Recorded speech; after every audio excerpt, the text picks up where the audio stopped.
Hi, I'm Lani Diane Rich, and this is Still Pretty.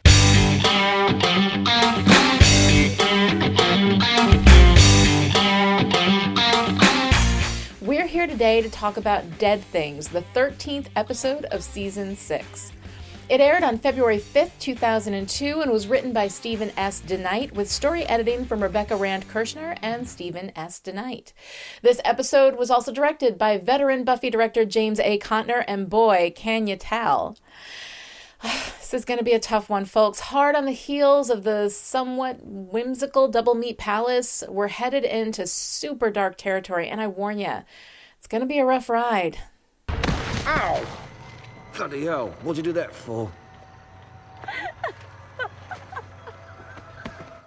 Dead Things is a challenging episode to watch, but it's full of rich resonances and real darkness. Season 6 has been tonally all over the map, but Dead Things feels like a confident step into the shadows while never forgetting where we've been. In this episode, we weave in a lot of the past as we move forward. From a reflection of Faith's fall in Season 3, to pulling Katrina in from Warren's past, to Jonathan's casual attempt to, once again, take away a woman's agency with regard to sex, showing that if he learned anything from the events of Superstar, it was not near enough. All right, let's get into the weeds. You bunch of little boys playing at being men? Well, this is not some fantasy. It's not a game, you freaks. It's rape! What? Our main story this week involves the growing darkness of the geek trio. Up until now, Andrew and Jonathan have been at play, giggly nerds, not taking anything seriously, and not really noticing Warren's growing darkness. At least, not noticing it enough to be bothered by the implications of this week's diabolical plan.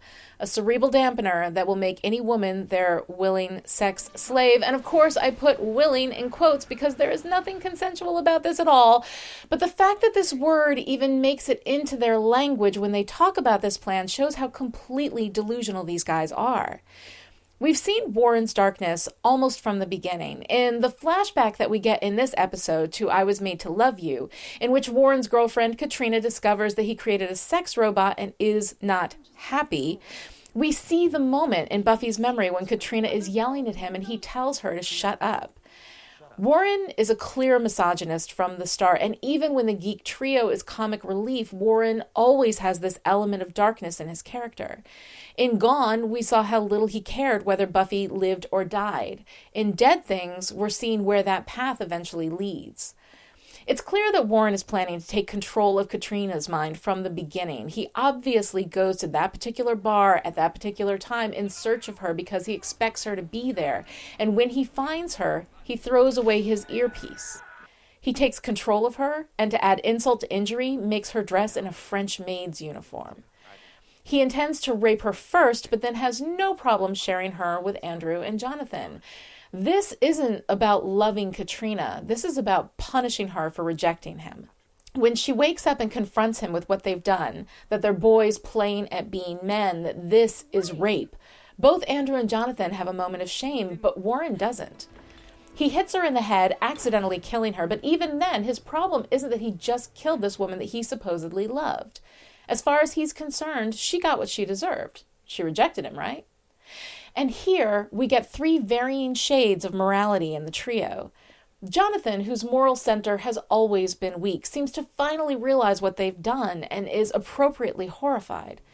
Andrew is scared about consequences and seems to regret that she's dead. He says they should turn themselves in, a reflection of Buffy's response later when she thinks she's killed Katrina. And then there's Warren, the darkest of them all, playing on Jonathan and Andrew's essential weakness of character by convincing them to play along and make Buffy think that she killed Katrina. This all escalates into another plan. Jonathan dons a glamour to look like Katrina, Andrew summons time-shifting demons, and Warren watches as they make Buffy believe that she is the one who perpetrated the murder. Now, we're going to have to do some whistling here. First, how a plan with so much chaos involved could possibly be so perfectly orchestrated as to make Buffy believe that she killed Katrina. Second, the fact that these time-shifting demons don't seem to have an effect on Spike, which I guess you could explain by the vampire thing, but they don't seem to have an effect on Jonathan either. And third, the idea that Jonathan could possibly ever take a Buffy backhand in the face and still be conscious enough to walk away to the van. I'm happily whistling because in the end, Warren's satisfaction over how perfectly the plan worked is disturbing enough to earn it. Andrew's relief that the plan worked and that it's cool to him that they got away with murder shows his essential weakness of character. But Jonathan's finally awake to what's really been happening, and his disgusted jibe, "The night's young, there's got to be more girls we could kill," shows that there will be a fissure within the trio. When I first watched season 6, it was at this point that I understood that something darker and more complicated was going on with the trio, and this was when I started to really like this season's big bad. What we're talking about with the trio is human frailty, human darkness, and how it's not all that different from demon darkness. The shades of immorality along the spectrum from Jonathan to Warren make this a richer subtext, and at this point, season 6 starts getting serious. What? Well, isn't this usually the part where you kick me in the head and run out for too fluttering? That's the plan. As soon as my legs start working.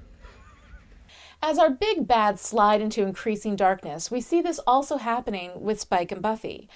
We open with this playful sex romp on the floor, but even then, when Spike mentions that he ate a decorator once and that's why his crypt is so nice, Buffy doesn't blink. He's a killer, and in this moment, she's not disgusted by it. I guess you get used to that sort of thing after a while.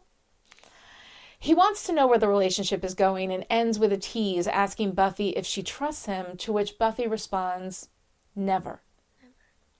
Our next interaction is on the balcony at the Bronze, where Buffy has isolated herself from her friends and moved into the shadows, where she and Spike have sex while watching everybody down below. The bright colors and lightness of the Scoobies happily dancing contrast beautifully with the shadows in which Spike takes Buffy, telling her to watch her friends as he does. She is starting to believe that she truly is a creature of shadow, like him. And our Darkness 3-beat finishes when Buffy tries to turn herself into the police and Spike pulls her into the alley to stop her. They fight and she beats him bloody. We see her face as she realizes what she's done, and he responds with, "You always hurt the one you love," a sentiment she references later in the episode when explaining how she's so sure that Warren was the one who killed Katrina. The resonance between Buffy and Warren here is disturbing, and I think it's deliberate, and it's really good. I have the sudden urge to dedicate my productive cooperation.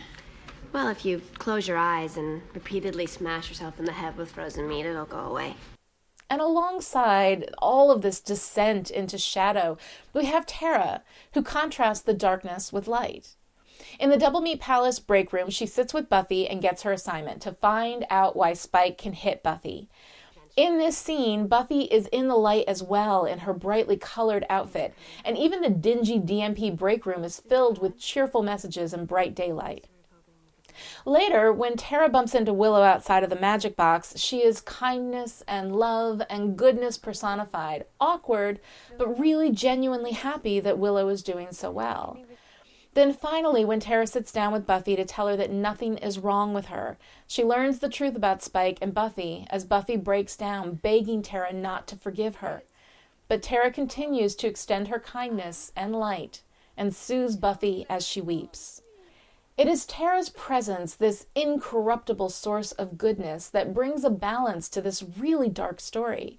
Tara is a clear representation of hope, and when Buffy lays her head in Tara's lap, both resisting and accepting forgiveness and absolution, our theme of twisting darkness is intertwined with a melody of hope, and it's a brave and complex place to take this story.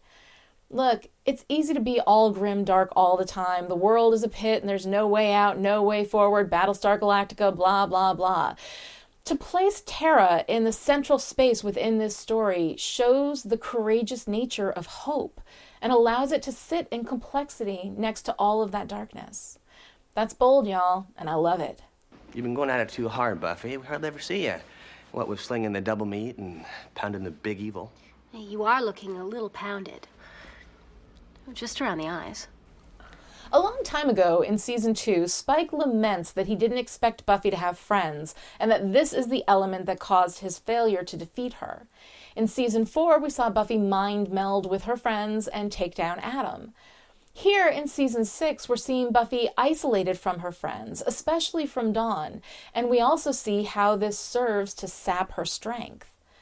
Buffy comes home from work to dancing and laughter and happiness and light, and it all stops when she walks in the room. Dawn is going over to Janice's, for real this time, and when Buffy objects, Dawn lays on the guilt. It's not like I knew you'd be home, it's not like you're ever home. And I think this is where a lot of Dawn hate comes from. Buffy is essentially a single mother now, working 2 demanding jobs to keep a roof over that kid's head, and the guilt is unfair. Still, Buffy feels it, and when Dawn leaves, she decides to go to the Bronze with the crew, but then she continues to isolate herself, first by not dancing, and later by retreating into the shadows with Spike. When Buffy goes to Dawn in the middle of the night to tell her she's turning herself in, they are both in shadow, which I think is interesting. Once again, Dawn is a source of conflict, throwing more guilt at Buffy, telling her that Buffy never wanted to come back and didn't want to be there with her in the first place, before she storms off angrily without thinking at all about what Buffy's been going through. While this brand of narcissism is natural for a young kid, it remains a little hard to watch, and I think also contributes to the Dawn hate that we tend to see from the fans. Still, the idea that Dawn, too, is suffering through a darkness of her own resonates pretty well with the rest of the story, and I think she can be forgiven. Kid's been through a lot, y'all. Cut her some slack. What did you do? What I had to. I went back and I took care of it. It doesn't matter now. No one will ever find her. Where'd they find her? The river. She washed up half a mile from the cemetery. More than most episodes of Buffy, Dead Things weaves elements from the past into the current story flow, and it works beautifully. You can be forgiven for not noticing how much Spike's approach to Buffy's dilemma of accidentally killing a human reflects Faith's perspective on a similar event in season 3, right down to throwing the body in the river, only to have it pop up again almost immediately. In Consequences, Faith tells Buffy that with all the people they've saved, they're still firmly in the plus column. In Dead Things, Spike makes almost the exact same argument. One dead girl doesn't tip the scale. We even have Warren setting Buffy up for Katrina's murder, much as Faith tried to do in Consequences. We pull Katrina from the past into the present, and we put Jonathan in the position of once again using magic to coerce sex partners. With the exception of Katrina, for whom we get an explicit flashback, none of these elements are directly referenced, but the astute Buffy watcher may have picked up on some, if not all, of these familiar notes and themes. They're beautifully woven in without drawing attention to themselves, but still making us feel like Buffy isn't playing around anymore. After the rather inconsistent ride we've had in the first half of season 6, this is a nice, confident return to form. You always hurt the one you love. Overall, while Dead Things is a difficult episode to watch, what it does with some very dark, very serious themes is impressive. From the writing to the direction, we're seeing Buffy move from an inconsistent season into more assured storytelling. There are still some stumbles to come. I'm really not looking forward to looking at As You Were, although I have hope that I'm remembering it as worse than it actually was. But overall, this is the episode in this season where I feel like I can start to trust the show again to lead me into interesting territory. It's good to have you back, Buffy. And that'll do it for today. Please visit Chipperish.com for more information on how you can support the production of Still Pretty and the other work I'm doing there. I'll be back next time with my thoughts on Season 6, Episode 14, Older and Far Away. Until then, I'm Lani Diane Rich, and I may be dead, but at least I'm still pretty. See you later. Still Pretty is a Chipperish media production and is entirely patron-supported. To find out how you can keep us in production, visit patreon.com/Chipperish.